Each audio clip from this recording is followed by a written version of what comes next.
If you have not experienced this, are you afraid this will happen to you? It's time to give a presentation. You've practiced, you've prepared, you're even confident you're going to do a great job. The day comes when it's time for you to stand before your audience. You step on stage, you see all those eyes looking at you and only you, and all of a sudden, your mind goes blank. You don't know what to say. You can't even force hello to come from your mouth. Well, if that's a concern for you, I am going to share with you 3 simple tips to help you control that concern when it's time for you to give a presentation so that you can speak with confidence. Hi, my name is Shalonda and I am a public speaking coach. It's an honor for me to help professionals, people in leadership positions, and entrepreneurs learn to transform their concerns with public speaking into confidence. I specialize in providing practical tips that you can easily implement to help you become a confident public speaker. Be sure to subscribe to my channel. By making the simple step of hitting the subscribe button, you're sending a message to yourself that you're ready to overcome your concerns with public speaking. Let's go ahead and get into our conversation for today. We are going to talk about how to overcome the brain freeze experience when it's time to give a presentation. But before we do, it's important to discuss why brain freeze occurs. If you experience public speaking fear, if you're afraid to speak up in front of a group of people, if you don't want to be the person to give a speech, you're not alone. That's pretty common. As a matter of fact, I recently came across a study that indicated 70% of the research participants, who were all adults, indicated public speaking was one of their number one fears. Why is this the case? Well, one of the reasons why public speaking can appear to be so scary is because some people are uncomfortable with being the center of attention. They don't like all the eyes being on them and only them. A second reason is because some people are so afraid that they'll make a mistake, and that one mistake will ruin their entire presentation. It will make them look like they don't have the credibility to speak in front of a group of people because of that one mistake. A third reason is because people are afraid they will forget what they were going to say. Of course, that might be embarrassing. However, there is a way to control the concern with brain freeze occurring when it's time to give a presentation. And that's what we will talk about in this video. But if you have questions about how to ensure you don't make a mistake when you give a presentation, or what to do about feeling uncomfortable being the center of attention, leave a comment and I will make a video to help you manage those concerns. For now, let's get into our conversation about why brain freeze occurs and what to do to avoid it when it's your turn to give a presentation.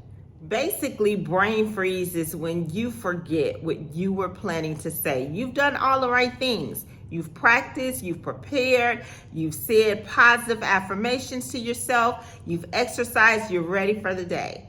But when the day comes to actually give the presentation and it's time to stand before the people that you will speak to, you look out and you see all those eyes looking at you and only you, and your mind goes blank.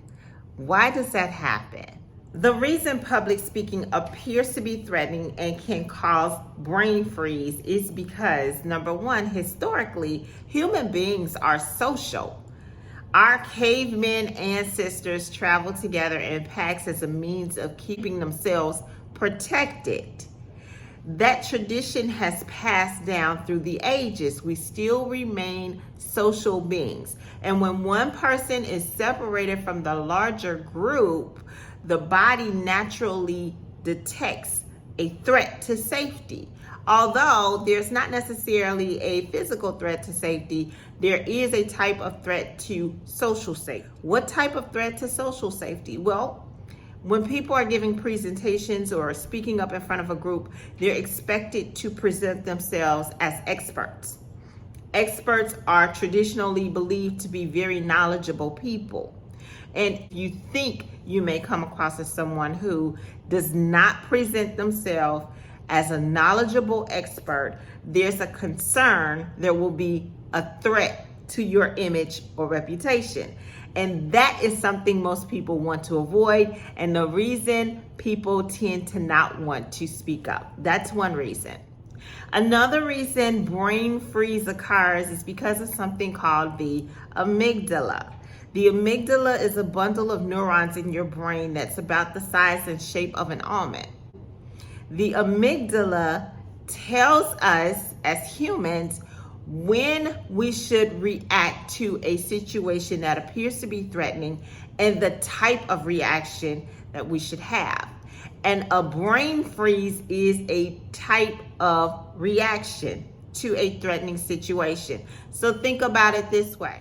When somebody is choked up, when they don't know what to say, it's almost like deer being caught in the headlights, not sure which way to go, what to do as a result of being stunned by this uncomfortable situation. If you're about to have a brain freeze experience and you're in this situation that appears to be threatening because you see all these eyes looking at you and you want to protect your reputation and your amygdala says, well, just freeze, that's what's happening to your body.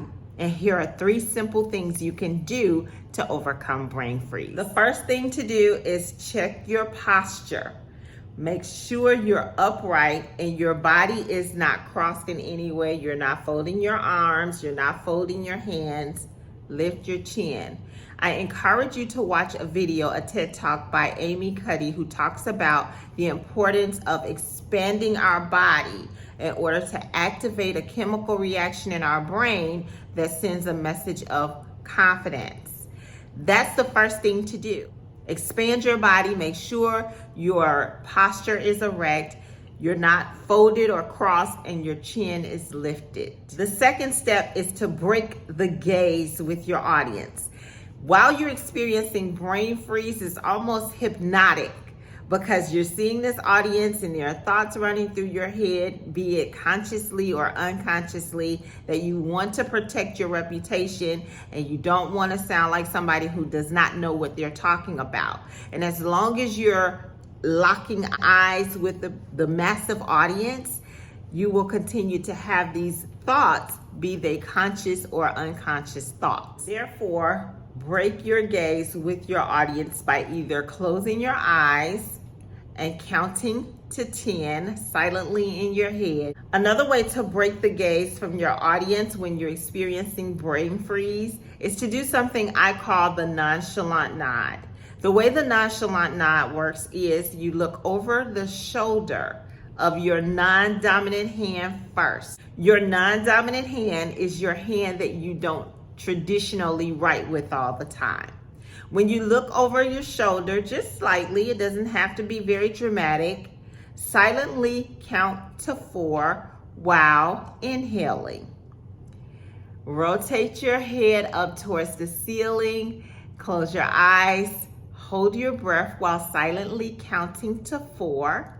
Rotate your head over to the shoulder of your dominant hand while silently counting to 4. Exhale, look back to your audience, silently count to 4. Take in a nice deep breath and get ready to speak. The third technique is to close your eyes, take in a nice deep breath, and as you're exhaling, hum. You can do that while counting down from 5.